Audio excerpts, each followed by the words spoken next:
खगा के जंगल में कुछ जानवर रहते थे। वहाँ एक बड़ा सा घास का मैदान था जिसमें वहाँ के सारे जानवर अपनी भूख मिटाते थे।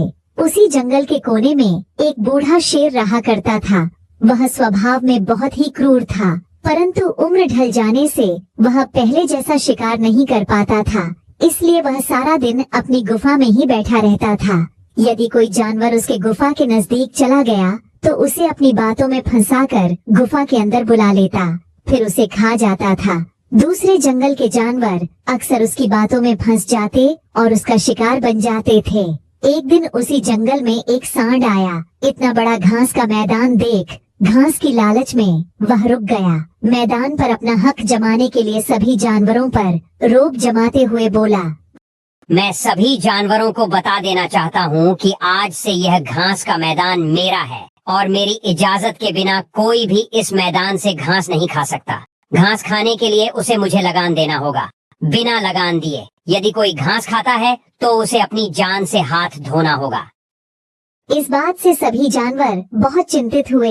इसके बाद सभी जानवर दूसरे जगह जाकर घास खाने लगे। इसी तरह कुछ समय बीत गया। कुछ दिनों के बाद जंगल में भयंकर अकाल पड़ गया, जिससे अन्य छोटे मोटे घास के स्रोत सूख गए। अब केवल उसी विशाल घास के मैदान की घास ही खाने के लिए बची थी, परंतु सांड के भय से कोई भी जानवर वहाँ घास खाने नहीं जाता था। भूख से बिलखते सभी जानवर सांड के पास जाते हैं। सांड भैया, जंगल में अकाल पड़ गया है। अब तक जिस जगह से हम लोग घास खाते थे वह मैदान सूख गया है और केवल इसी मैदान की घास बची है। हम सब चाहते हैं कि जब तक दूसरे जगह घास नहीं आ जाती तब तक हम लोग इसी जगह से घास खाते। हाँ हाँ, क्यों नहीं, लगान दो और अपनी भूख मिटा लो। लगान? लगान तो नहीं है हमारे पास, लगान नहीं है। तो घास भी नहीं है हमारे पास, निकल जाओ यहाँ से। बहुत विनती करने के बाद भी सांड ने जानवरों को घास खाने से मना कर दिया। इसके बाद सभी जानवर जंगल छोड़कर जाने की सोचने लगे।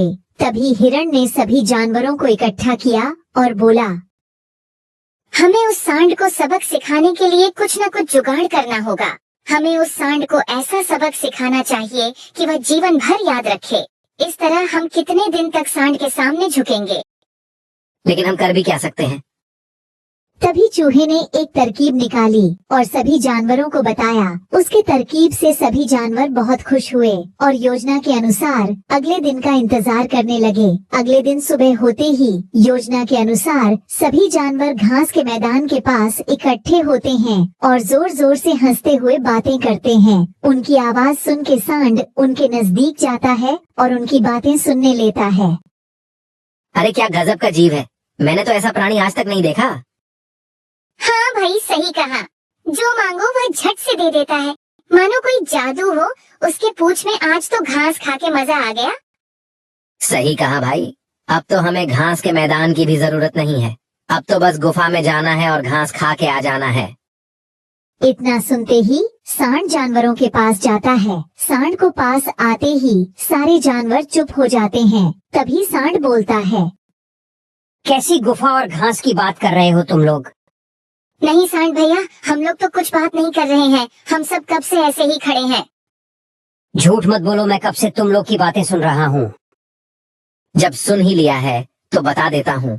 इस जंगल के कोने वाली गुफा में जाने कहां से एक विचित्र जीव आया है।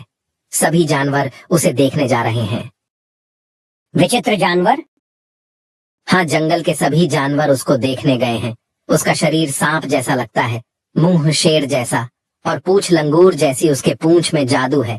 उसकी पूंछ पकड़कर जो मांगो वह चीज सामने आ जाती है। हम लोग अभी अभी वहीं से आ रहे हैं। हमने तो ढेर सारी घास खाई।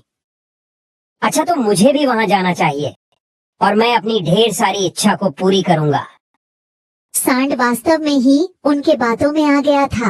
वह उन्हें फंसाने की बात भूलकर गुफा में आए विचित्र जानवर से अपनी इच्छा को पूरी करने के लिए जा ही रहा था। तभी हिरण ने आवाज लगाई, सांड भैया, तुम्हें याद है ना कि उस विचित्र जानवर का मुंह शेर जैसा है? उसका मुंह देखकर डर मत जाना। आप ध्यान से गुफा में घुसकर उसकी पूंछ पकड़कर मांगना।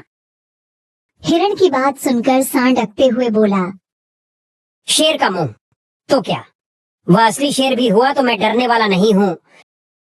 इतना कहकर सांड विचित्र जानवर के चक्कर में गुफा की ओर चल पड़ा। यह वही गुफा थी जिसमें बूढ़ा शेर रहता था।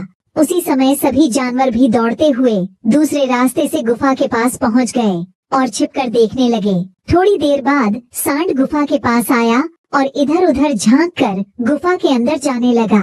सामने ही शेर का मुंह देखकर वह मन ही मन सोचने लगा कि वास्तव में ही वह विचित्र जानवर होगा। बिना किसी झिझक के वह अंदर जाने लगा। कुछ ही क्षणों बाद सांड गिरता पड़ता गुफा से बाहर की ओर दौड़ता आ रहा था। बेचारे के शरीर पर कई जगह गहरे घाव हो गए थे। कहो सांड भैया, देख लिया विचित्र जानवर?